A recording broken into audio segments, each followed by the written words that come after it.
Alright, today we've got some pretty major new details on Assassin's Creed Red, Assassin's Creed Infinity, and even other projects beyond that. But mainly I'm going to be focusing on Assassin's Creed Red. We've got some new ideas about a brand new next generation engine overhaul with brand new graphics, such as new weather, ray tracing, parkour, animations, so much stuff. We've got some new combat details, kind of talking about how they've upgraded it from Valhalla, stealth enhancements, we've got base building, we've got tons of other stuff, and on top of that we've got some Assassin's Creed Infinity stuff. We kind of now know exactly what Assassin's Creed Infinity actually is. Some really concerning stuff regarding Infinity. There's some things in there that really concern me for the future of the franchise, but let's not waste any more time and let's just dive into it. We're going to start with the Assassin's Creed Red stuff. There's some really good stuff in here.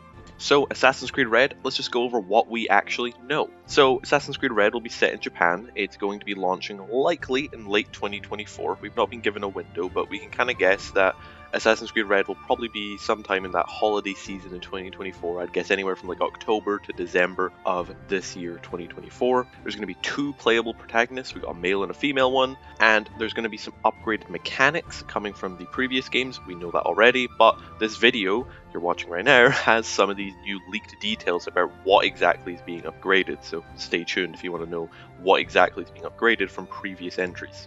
And before we get really into it, all this info is coming from Tom Henderson of Insider Gaming, who is really reputable. He previously leaked the PlayStation 5 Slim revision way before launch. I think over 6 months before that even launched. So he's got a very good track record, but even though he's got a great track record and he's done lots of good leaks in the past, this is all just rumors and leaks. So do take it with a grain of salt. This is not 100% confirmed, so wait till Ubisoft say it before you get too excited.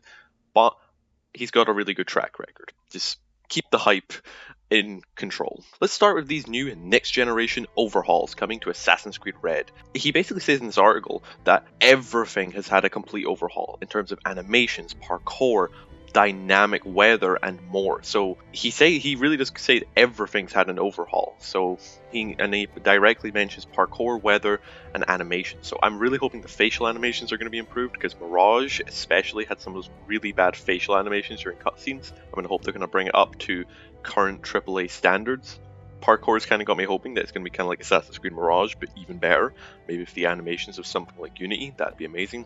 And dynamic weather's got me excited, because we always have dynamic weather right now. He calls out dynamic weather as one of these new things. My guess is maybe we're actually going to see something like wind, like where if it's raining or something, stormy weather, you actually be able to see the rain hitting off roofs or stuff and trees moving in the wind to actually make the weather feel more real. Because right now in Assassin's Creed games, it's just rain and it doesn't really do anything. So maybe if a roof is wet or something, maybe you'll slip a little bit more or something. That doesn't sound very good, but I'm just trying to figure out kind of what exactly dynamic weather might mean here. It might just be a visual thing, or maybe it might actually be gameplay. We don't know. This is all being powered by the brand new Ubisoft Anvil Pipeline engine. That's a weird name, but basically it's an engine that they've made to kind of make these Assassin's Creed games be able to be made kind of quicker and kind of make these teams kind of be able to collaborate easier. But yeah, another big one is ray trace global illuminations being added. This is a really cool one. So an example I'll give you is from Digital Foundry, a video on the Metro Exodus next gen overhaul, which had ray trace lighting like this. So an example here is that if the sun is shining into a room right now and it shines into a red barrel, what happens? Right now, on current lighting techniques that we have in most games, nothing happens. It's just normal. But with ray trace global illumination, it adds a new level of immersion and realism, because this barrel now has a little red haze shining across the environment as the sun is lighting it up, and it's honestly gorgeous, and I think it's going to make these games just significantly more realistic and immersive. So moving on from the visual side, we're going to talk about combat now. We're hearing that he does say in this article that combat is similar to Valhalla, which might be upsetting for some of you, but with added gore, more blood, and apparently even decapitations. So that makes sense, Assassin's Creed Valhalla, you hit an enemy enough, you can do a finisher and you chop their arms off and stuff. It was pretty bloody and gory, so it seems they're going to add even more gore on top of that. I'm guessing something like Ghost of Tsushima, where if you hit a guy, there's blood that spurts all over the ground. I'm guessing something kind of similar to that. But yeah, not much more in the combat. It seems it's going to pretty much just be Valhalla's combat, but with Japan samurai theme, I guess. But the big thing that's got me really excited is the new stealth mechanics. This is something I have been begging for a very long time from Ubisoft, because the stealth in these games is fine. It works. It's been pretty much the same kind of stealth system since pretty much the first game. They've obviously done small things here and there, but we've never had a complete overhaul, and we're finally getting that. They say stuff like hiding in tall grass and stuff, the usual. but he says very specifically that you can now extinguish torches to create more darkness. And obviously now if you can extinguish torches, that to me suggests that enemies can actually have a limited visibility in the darkness, where currently in Assassin's Creed that doesn't really matter. But if you just extinguish a torch, enemies have less visibility, they can't see you as easy. And that's something I think, I don't know how it took this long for the Assassin's Creed series to add this, you know what I mean? Ubisoft also makes Splinter Cell, well, used to make Splinter Cell, which had all these mechanics back in, like, I think it was even in the early 2000s with Splinter Cell Chaos Fury, which I'm just like, I don't understand how it took this long for it to come to Assassin's Creed, it just makes sense. Another big feature coming, he also says, is the ability to prone, meaning you'll actually be able to crawl along the ground. I don't understand how this has taken so long to come to the franchise. We're on like, what, year like 16 of Assassin's Creed or something? It's like, I don't understand how it's taken so long for this franchise to add like proning, crawling. It's like, this feels like something that should have been here a long time. Then again, it took to Assassin's Creed Unity to get crouching, so yeah.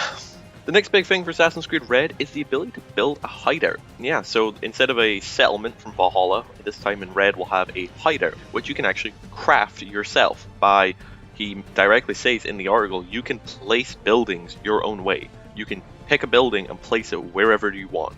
And you can also customize your interiors, change the roof style, the interior styles, the layouts. And you can also display your weapons and armor you've earned throughout the game. And I love that idea because in Valhalla, Odyssey and Origins, all these games you'd have tons of these weapons and armor, but you can only wear one at a time and use a couple weapons at a time. But this time now you can actually display, so your favorite armor that maybe you don't use anymore, you can now display, and I love this. This sounds really cool. I like this enhanced and more expanded base building over Valhalla. I really like the sound of this. Moving on to Assassin's Creed Infinity, I'm not going to spend too much time on the Infinity section because there's a lot of bad news. I'm going to be honest, this is a lot of bad news. So first off, Infinity is kind of going to be like Call of Duty HQ.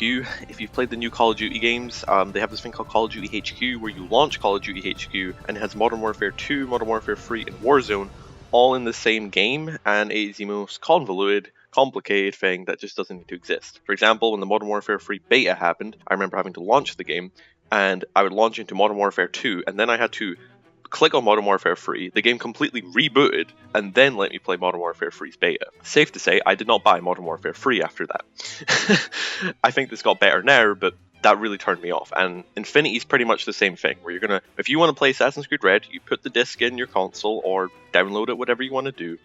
Then the game will launch Infinity. Then you click on Assassin's Creed Red and click play. Now Tom Henderson does say that this all took just a couple seconds, but I don't think I should have to go through a launcher to just launch my game. Why can't I just put the disc in, click A, and I'm playing Assassin's Creed Red? The Infinity thing, why does it exist, you might be wondering? That's what I thought. Well, it's because this is not a good thing for us. Ubisoft are kind of using it to make more money, because, Tom Henderson directly says, there is a big focus on live service here. The Exchange is part of Infinity, which is basically a cosmetic shop. We've had it in the series for years, I'm not too bothered about it, but the bad part is projects. Projects are mini battle passes with narratives behind them. Yeah, I don't know. I don't think I need to explain this any further. I think we all know what Battle Pass is. We've all kind of probably played Fortnite or Call of Duty or Battlefield or whatever. Everything has Battle Pass nowadays. I don't like the fact that the single-player open-world RPG is going to have a Battle Pass in a launcher I don't even want. I don't want these games to turn into live service grind fests where it's just me leveling up my Battle Pass so I can progress and get new content or new outfits. I just don't want this. And I'm not going to lie, this really does put a damper on all the good Assassin's Creed Red news. I feel like people kind of have to know this because this might be something that kind of puts some people off this game. Personally, I'm still hyped for Red, but this whole Battle Pass thing, I really don't like it. We have some smaller stuff I thought I'd mention. 2024 is going to be Assassin's Creed Red, 2025 we're going to get a multiplayer game called Invictus, and in 2026 we're going to get Assassin's Creed Hex, which has already been revealed. Tom Henderson says it's the darkest Assassin's Creed ever, with a female protagonist named Elsa. Nothing else we know, that's literally it. The name will probably change of the game, the protagonist, and we'll just have to wait to 2026 to find out what Hex actually is. I don't know why they announced that game so early. There's some other stuff coming, nothing really major to say, but there's a Black Flag remake coming. Cool, I guess. And apparently other remakes. Please give me an Assassin's Creed 1 remake. It needs it way more than Black Flag does. There's going to be another multiplayer game called Raids. There's another game called Nebula set across 3 different settings, and there's probably even more games. There's not much more to say about those games. It's kind of fun rapid fire for them. There's not much to talk about with them. It seems like we have a lot of games coming to Assassin's Creed as a franchise, but I can only hope this doesn't end the same way the last time we had yearly games. If you remember Assassin's Creed Unity, how that game ended up after we had yearly releases for like, I think it was like, 6-7 years in a row of just yearly releases, that did not end very well. Yeah, they had to completely reboot the whole franchise and they made Origins. So I hope this doesn't end the same way, because, you know, I mean, like, this sounds like a lot. You know what I mean? Like, we've talked about, like, what, like 7-8 games here.